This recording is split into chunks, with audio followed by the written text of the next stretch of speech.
ओडिशा राज्य बीजेपी कार्यालय को जो राज्य सभापति मनमोहन सामल सांबादिक सम्मेलन करुछंती 9 तारिख दिन समस्त कार्यकर्ता संकल्प ने क्रांति दिवस रे जे आमे समस्ते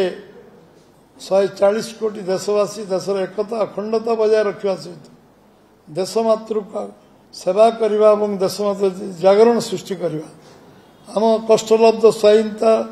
रे जो माने आम प्राण बलि देइछन्ति जो माने निज जीवन यौवन देइछन्ति जो माने आम जेल रे कारावास वर्ष वर्ष धरी करछन दशंधि धरी करछन सेमानकु स्मरण करवा पाई 9 तारिख दिन क्रांति दिवस रे आम समस्त संकल्प नबा एवं 11 तारिख रु 15 तारिख ये तिरंगा यात्रा सारा देश रे हबो ओडिशा प्रदेश भी कोण अनुकूल तिरंगा यात्रा हम जो माने महामनीषी देश त्याग तपस्या साधना करचंती ये स्वाधीनता को आमको कष्टलोभ स्वाधीन 1200 वर्ष फेरई एवं सेमान को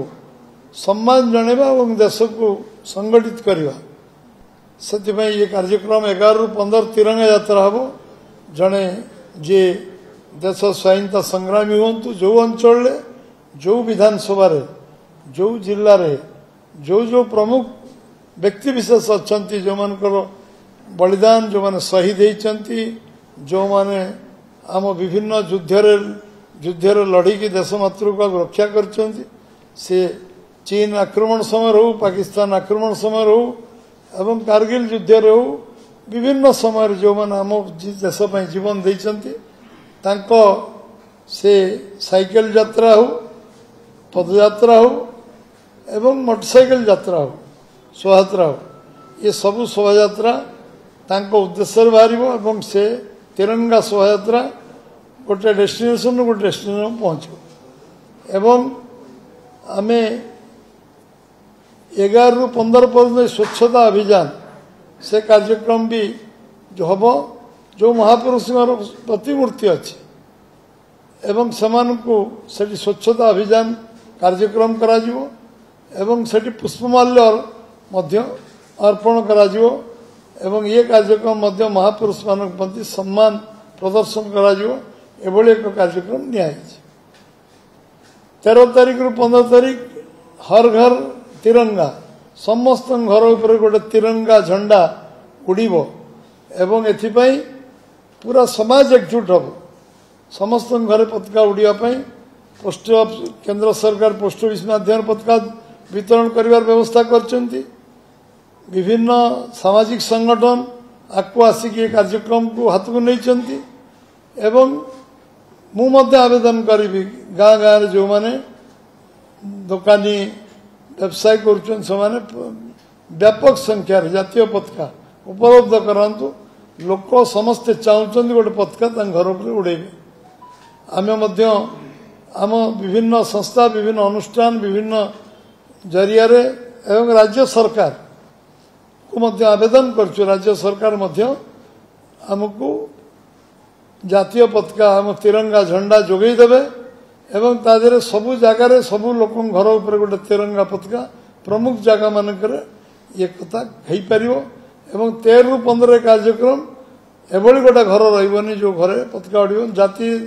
दल धर्म निर्विशेष बीजेपी पताका रही किंतु जातीय पताका समस्त घर उपर उड़ो ये निष्पत्ति नीतिगत भाव आम दल नहीं एवं आमे समस्ते जो माने जोटी विभिन्न जगार जो सभा समिति आलोचना चक्र अन्य तिरंगा शोभायात्रा माध्यम 11 रु 15 भीतर चारिआडे ये कार्यक्रम चलो जो जगार जिते व्यापक कार्यक्रम कई करें भव्य दिव्य एवं रुचि संपन्न श्रृंखलित भाव में कार्यक्रम करेंगे जो माने आम प्राण बलि देइछन्ति मु कहिछि जो माने आम स्वाधीनता पूर्व स्वाधीनता पर सेमानकर जोटी समाधि स्थान जन्मस्थान रे ये कथा कार्यक्रम को निश्चित भाव करने समस्ते चेष्टा करेंगे एवं 14 तारिख दिन संध्या विभाजन विभीषिका ये कार्यक्रम हम नीरव शोभायात्रा हम कैंडल शोभायात्रा हम एवं विभिन्न जगार जिला केन्द्र रे ये विषय रे आमर जिते बड़ हल थी हल मीटिंग चारिआडे आयोजन करा फल विभाजन विभीषिकार जो होता परिस्थिति लक्ष लक्ष लोक जो भाव में ये देश को स्वाधीनता ना रे देश स्वाधीनता करने दृष्टि निजर व्यक्तिगत भाव में देश को खंड विखंडित कर जो भाव में लोक नरसंहार कराला तार जो व्यवस्था से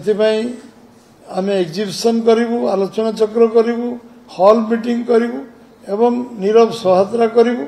एवं ये स्मरण कर 75 वर्ष तले जो माने देश